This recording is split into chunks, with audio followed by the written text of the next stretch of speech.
All right, this is the worksheet that you're going to be working on today. Sorry that I'm gone again. And just go ahead and zoom in on this first one. So this is obviously a sphere. And if I can spell, a sphere. And the volume formula for this one. So on all of these problems, I'm going to want you to write formula, substitute, solve. So for our formula, pulling it right from our formula chart, we're going to have volume equals 4/3 pi r cubed. And so from there, we're going to be able to substitute. So remembering that this right here is our radius. And so with that, we're going to be able to substitute, keep our 4/3, and we can go ahead and use 3.14 for pi, and then multiply that by our radius, which they gave us right here, which was 1. And then what we're going to have to do with that is we're going to have to cube it.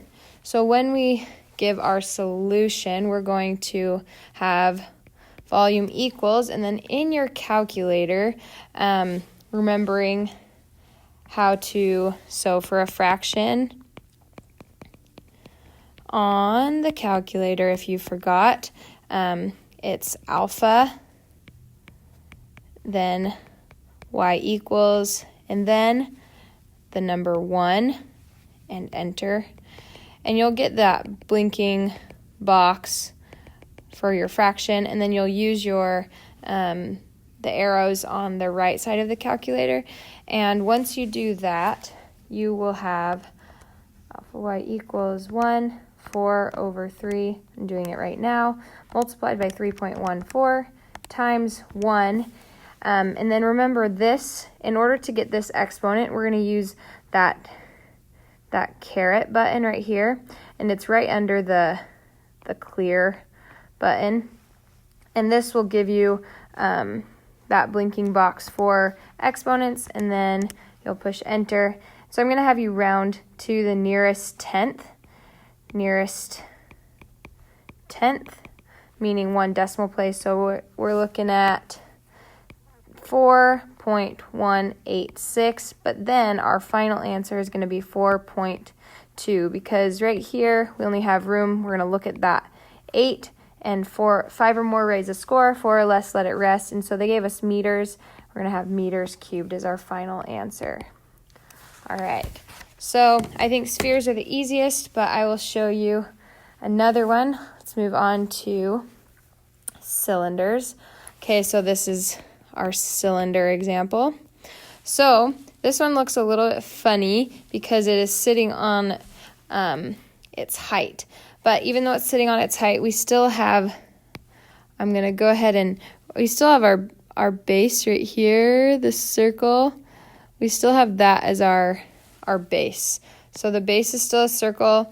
And so our formula for volume is volume equals capital BH. And something that capital B equals the area of the base. And in this case, we have a base that is a circle, a circular base. So we're going to have the area for that, which is pi r squared.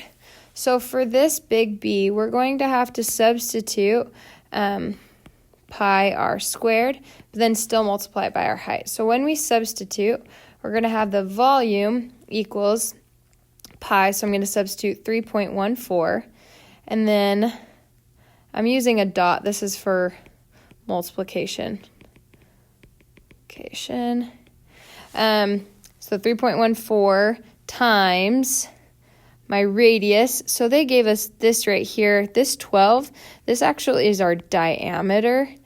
So the diameter goes all the way across. So in order to get our radius, that is only half of this.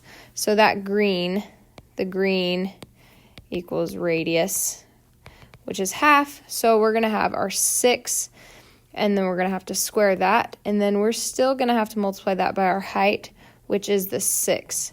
So the thing that's difficult about this one is that we make sure the radius is on our circle and the height is on the side, even though this one's turned to the side. So from here, I'm going to go ahead and put that into my calculator, 3.14 times 6 squared, and then multiply that by 6 of our height. And when I enter that, we're going to get 678.24. But since I said to round to the nearest tenth, we only have room for this for one decimal place. So we're going to have to look at the number behind it. So our final answer is going to be 678 point. So for 5 or more, raise the score, 4 or less, let it rest. So it looks like we're going to let it rest, and we'll let it rest at 678.2 yards cubed. All right, and the last shape we have is our cone. So this one is very similar to our formula for a cylinder, but we have volume equals 1/3 big BH. And again, that big B stands for the area, so big B equals area of base.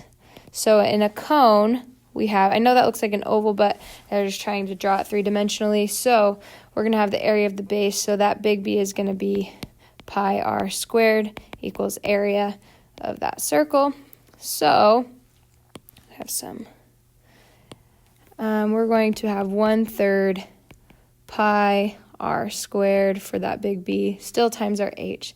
So when we substitute, we're going to have volume equals 1/3 times 3.14 times our radius.